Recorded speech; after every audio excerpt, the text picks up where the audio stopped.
दोस्तों, आज की सबसे पहली और बड़ी खबर, 2 जनवरी तक बंद रहेंगे झारखंड के सभी पार्क। झारखंड सरकार ने 2 जनवरी तक झारखंड के सभी पार्कों को बंद करने का निर्णय लिया है। कोरोना के नए वेरिएंट ओमिक्रॉन के कारण से कई राज्यों में नाइट कर्फ्यू लगा दिया गया है। झारखंड सरकार पहले से ही चौकन्नी हो गई है। ऐसे में झारखंड के विभिन्न जिलों के सभी पार्क को 2 जनवरी तक बंद करने का आदेश दे दिया गया है। दोस्तों, खबर मौसम की। झारखंड में 31 दिसंबर के बाद मौसम होगा साफ। मीडिया की खबरों को माने तो 31 दिसंबर के बाद मौसम झारखंड में साफ हो जाएगा, लेकिन इसके बाद झारखंड में सर्दी का प्रकोप बढ़ेगा। नए साल में ठंडी हवाओं का बहना शुरू होगा, जिसके कारण तापमान में और गिरावट होगी, साथ ही ठंड बढ़ेगी। मीडिया की खबरों को माने तो पूर्वी उत्तर प्रदेश में कायम साइक्लोनिक सर्कुलेशन और दक्षिण पूर्व मध्य प्रदेश से दक्षिण बिहार तक बने टर्फ लाइन के मिलन के कारण से झारखंड सभी स्थानों पर बारिश हुई है। 31 दिसंबर से बारिश थम जाएगी। इसके बाद आसमान साफ होगा और धूप खिलेगी। इसके बाद 3 दिन तक घना कोहरा रहेगा। इसके लिए येलो अलर्ट जारी किया गया है। मौसम केंद्र के वैज्ञानिकों के अनुसार अभी तापमान बढ़ा हुआ है। 2 दिन के बाद फिर से ठंडी हवा का बहाव होगा। दोस्तों, बड़ी खबर है। झारखंड में शिक्षकों की नियुक्ति में हो सकती है देरी। झारखंड के प्राइमरी स्कूलों में शिक्षकों की नियुक्ति प्रक्रिया में विलंब हो सकता है। 26,000 शिक्षकों की नियुक्ति नियमावली के संशोधन के बाद ही नियुक्ति शुरू होगी। नई नियमावली में भोजपुरी, अंगिका और मगही विषय को शामिल किया जाएगा, जिसके बाद नियुक्ति प्रक्रिया शुरू की जाएगी। पहले संशोधित हुई नियमावली में भोजपुरी, अंगिका और मगही भाषा को शामिल नहीं किया गया था, लेकिन अब इन भाषाओं को एक बार फिर शामिल किया गया है, जिसके कारण से नियुक्ति प्रक्रिया में देरी होने की संभावना है। दोस्तों, बड़ी खबर है। अचानक कोरोना के मामले बढ़ने से केंद्र अलर्ट। 8 राज्यों से कहा उठाएं जरूरी कदम।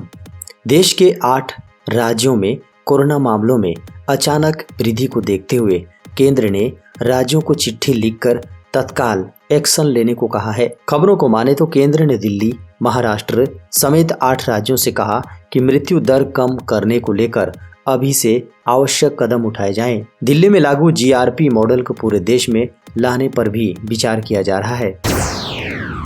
जीएसटी को 12% किए जाने के खिलाफ 31 दिसंबर को बंद रहेंगी झारखंड की कपड़ा दुकानें। केंद्र सरकार द्वारा कपड़े पर जनवरी महीने से जीएसटी की दर 5% से बढ़ाकर 12% किए जाने के फैसले का विरोध में झारखंड के कपड़ा दुकानें बंद रहेंगी। इसको लेकर झारखंड थोक वस्त्र विक्रेता संघ ने 31 दिसंबर को सांकेतिक हड़ताल का फैसला लिया है। बता दें कि झारखंड के सभी होजरी, रेडीमेड वस्त्र व्यवसाय से जुड़े सभी रिटेलर, होलसेलर दिन के 12 बजे तक अपने अपने दुकान बंद रखेंगे। पिछले 24 घंटे में पूरे देश में मिले ओमिक्रॉन के 180 नए मामले। भारत में पिछले 24 घंटों में कोरोना वायरस के नए ओमिक्रॉन वेरिएंट के 180 नए मामले सामने आने के बाद देश में इस वेरिएंट के मामले बढ़कर 961 हो गए। ये एक दिन में सामने आए ओमिक्रॉन के सर्वाधिक मामले हैं। इनमें से 320 लोग संक्रमण मुक्त हो चुके हैं या अन्य स्थानों पर चले गए हैं। ये मामले 22 राज्यों और केंद्र शासित प्रदेशों में सामने आए हैं। केंद्रीय स्वास्थ्य मंत्रालय ने कहा कि दिल्ली में सबसे अधिक 263 मामले सामने आए और इसके बाद महाराष्ट्र में 252, गुजरात में 97, राजस्थान में 69, केरल में 65 और तेलंगाना में 62 मामले सामने आए हैं। राज्य में 4000 पदों के लिए भर्ती की प्रक्रिया शुरू। झारखंड में लगभग 4000 पदों पर भर्ती की प्रक्रिया को आगे बढ़ाते हुए कार्मिक विभाग ने कर्मचारी चयन आयोग को अधियाचना भेज दी है। अधियाचना नियमावली में संशोधन और हाल में किए गए बदलावों के साथ भेजी गई है। बता दें कि पहले तो नियमावली में संशोधन और फिर महिला आरक्षण की गिनती के तरीके में बदलाव को लेकर पूर्व की अधियाचनाओं को संशोधित किया गया था। बता दें कि झारखंड सरकार ने हाल ही में ये बदलाव किया है कि तृतीय और चतुर्थ वर्ग की सरकारी नौकरी उन्हीं लोगों को मिलेगी जो झारखंड से मैट्रिक और इंटर पास किए हों। कर्मचारी चयन आयोग के तहत मैट्रिक और इंटर स्तरीय सभी परीक्षाओं के लिए परीक्षा संचालन नियमावली में संशोधन किया जा चुका है, जिसके बाद अधियाचना भेजी गई है। देश में पिछले 24 घंटे में मिले 13,154 कोरोना के मामले। मंत्रालय के आंकड़ों के अनुसार भारत में एक दिन में कोविड-19 के 13,154 नए मामले सामने आने के बाद देश में संक्रमितों की संख्या बढ़कर 3,48,22,044 हो गई है। वहीं सक्रिय मामलों की संख्या बढ़कर 82,402 हो गई। 268 और संक्रमितों की मौत के बाद मृतकों की संख्या बढ़कर 4,80,860 हो गई है। देश में 49 दिन बाद कोविड-19 के 13,000 से अधिक दैनिक मामले सामने आए हैं। इससे पहले 11 नवंबर को 24 घंटे में संक्रमण के 13,091 नए मामले सामने आए थे। आंकड़ों के अनुसार देश में लगातार 63वें दिन से कोविड-19 के दैनिक मामले 15,000 से कम हैं। झारखंड आंदोलनकारियों के आश्रितों को नौकरियों में मिलेगा 5% का क्षैतिज आरक्षण। झारखंड आंदोलनकारियों के आश्रितों को झारखंड में नौकरियों में 5% का क्षैतिज आरक्षण दिया जाएगा। सीएम हेमंत सोरेन ने कहा है कि झारखंड भीख मांगने से नहीं मिला है, हमारा राज्य आंदोलन की उपज है। कई लोगों ने झारखंड के लिए हुए आंदोलन में अपनी शहादत दी। उन्होंने कहा कि हमारी सरकार ऐसे आंदोलनकारियों और उनके आश्रितों को सम्मान के साथ पेंशन तो दे रही है, अब उन्हें सरकारी नौकरियों में 5% क्षैतिज आरक्षण का लाभ भी दिया जाएगा। दोस्तों, बड़ी खबर है। हेमंत सरकार के 2 वर्ष पूरे होने पर राज्यवासियों को मिली हजारों करोड़ की सौगात। झारखंड में जेएमएम के नेतृत्व वाली हेमंत सरकार का गठन 29 दिसंबर 2019 को हुआ था। झारखंड की हेमंत सोरेन सरकार ने 29 दिसंबर को अपने 2 वर्ष पूरे कर लिए हैं। इस अवसर पर सोरेन सरकार ने राज्यवासियों को ग्रामीण विकास विभाग, ग्रामीण कार्य विभाग, जल संसाधन विभाग, नगर विकास एवं आवास विभाग, पथ निर्माण विभाग, पेयजल एवं स्वच्छता विभाग, भवन निर्माण विभाग, अनुसूचित जनजाति, अनुसूचित जाति, अल्पसंख्यक एवं पिछड़ा वर्ग कल्याण विभाग, स्वास्थ्य, चिकित्सा, शिक्षा एवं परिवार कल्याण विभाग और श्रम नियोजन प्रशिक्षण एवं कौशल विकास विभाग के जरिए 12,558.50 करोड़ रुपए की सौगात दी है। भारतीय सेना में 10वीं और 12वीं पास के लिए नौकरी का मौका। भारतीय सेना में नौकरी करने के इच्छुक युवाओं के लिए बड़ी खुशखबरी है। भारतीय सेना ने आर्टिलरी भर्ती 2022 के लिए अधिसूचना जारी कर दी है। भारतीय सेना आर्टिलरी सेंटर नासिक द्वारा जारी की गई अधिसूचना के अनुसार इच्छुक उम्मीदवार कुक, फायरमैन और इसी तरह के अन्य पदों के लिए आवेदन कर सकते हैं।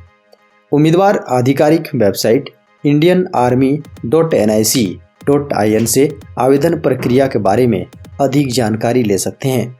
आधिकारिक नोटिफिकेशन में कहा गया है कि जिन उम्मीदवारों ने पिछले विज्ञापन के आधार पर इन पदों के लिए आवेदन किया है वे इसके लिए अयोग्य हैं और उन्हें वर्तमान विज्ञापन के आधार पर एक नया आवेदन पत्र भरना होगा। बता दें कि इन पदों पर आवेदन करने की लास्ट डेट 22 जनवरी 2022 है। आरबीआई ने खाता धारकों को दी बड़ी राहत। 31 दिसंबर नहीं, इस तारीख तक करा सकेंगे केवाईसी। भारतीय रिजर्व बैंक ने बैंक के खाता धारकों को बड़ी राहत दी है। आरबीआई ने बैंक खाते की केवाईसी की डेडलाइन को 3 महीने के लिए बढ़ा दिया है। मतलब 31 दिसंबर तक बैंक केवाईसी नहीं करवाने वाले खाता धारकों का बैंक अकाउंट अब सीज नहीं होगा। आरबीआई के द्वारा केवाईसी की डेडलाइन को 31 दिसंबर से बढ़ाकर 31 मार्च 2022 तक दिया गया है। आरबीआई ने गुरुवार को समय समय पर केवाईसी अपडेट की समय सीमा को फिर से 3 महीने के लिए बढ़ाकर 31 मार्च 2022 कर दिया है। यानी अब खाता धारक अब 31 मार्च तक अपने बैंक खाते की केवाईसी अपडेट करवा सकेंगे। बता दें कि आरबीआई ने ओमिक्रॉन के बढ़ते खतरे को देखते हुए डेडलाइन को बढ़ाने का निर्णय किया है। दोस्तों, बड़ी खबर है, निराश्रित बेघरों को भी जल्द मिलेगा सब्सिडी युक्त खाद्यान्न, केंद्र बना रहा योजना। केंद्र सरकार राशन कार्ड से वंचित देश के निराश्रितों व बेघरों को भी सस्ता अनाज मुहैया कराएगी। केंद्रीय खाद्य सचिव सुधांशु पांडे ने गुरुवार को बताया कि फिलहाल ऐसे लोगों के आंकड़े जुटाए जा रहे हैं। वर्तमान में सरकार सार्वजनिक वितरण प्रणाली के माध्यम से देश के 81 करोड़ लोगों को बेहद सस्ता यानी 1 से 3 रुपए किलो के दाम पर अनाज मुहैया करा रही है। यह काम राष्ट्रीय खाद्य सुरक्षा कानून के तहत किया जा रहा है। सस्ते अनाज की योजना से भी बढ़कर केंद्र सरकार कोरोना महामारी के चलते वर्तमान में एनएफएसए हितग्राहियों को प्रधानमंत्री गरीब कल्याण अन्न योजना के तहत फ्री अनाज उपलब्ध करा रही है। इस योजना की समय कई बार बढ़ाई जा चुकी है। अभी यह योजना मार्च 2022 तक चालू रहेगी। दोस्तों, बड़ी खबर है, 1 जनवरी से नहीं बढ़ेगा इन चीजों पर जीएसटी। 1 जनवरी 2022 से फुटवियर, मैन मेड फाइबर और फैब्रिक्स पर पहले से अधिक जीएसटी लगने वाला है। लेकिन अब एक खबर आ रही है कि इन सब चीजों पर बढ़ाई जाने वाली जीएसटी का फैसला टाला जा सकता है। खबरों को माने तो कई राज्य इस बात से नाराज हैं।